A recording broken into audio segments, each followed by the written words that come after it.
अगर आप भी चाहते हैं डीजे डब्लू CR के ऑडियो वीडियो सबसे पहले आप तक पहुंचे, तो चैनल को सब्सक्राइब करें और बेल आइकन को दबाना न भूलें। BNC रिकॉर्डिंग स्टूडियो जलालपुर खेलदी।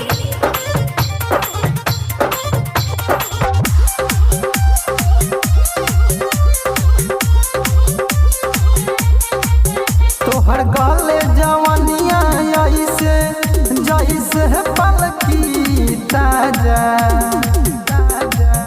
तोहर गले जवनिया ऐसे जैसे पलकी ताजा। काहे दूर से अखिया से केला असिया जाई राजा, काहे दूर से अखिया से केला पासिया जाई राजा।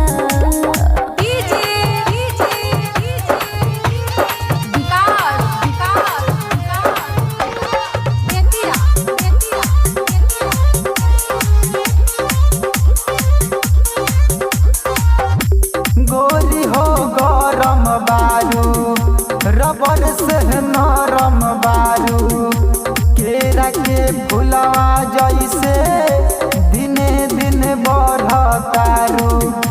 कि जब से कोरा तुहरा रजा हो गइल बानी, कि तब से जिंदगी के ई सुख हम जानले बानी। बनल रही तोर बॉडी तनिक हमें लो तुमा जा।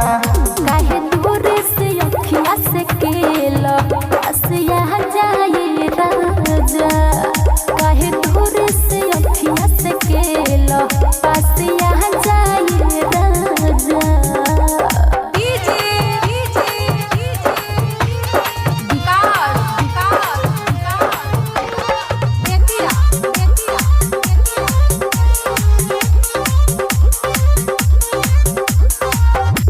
सुजित सोना के बतिया रानी हो मानल कर, सोनू सिंह के कहल कम तू गइल कर।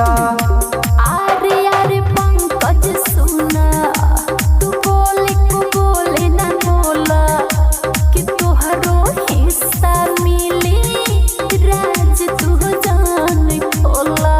दिल में बारे गुदगुदी देखी तोहार साजा।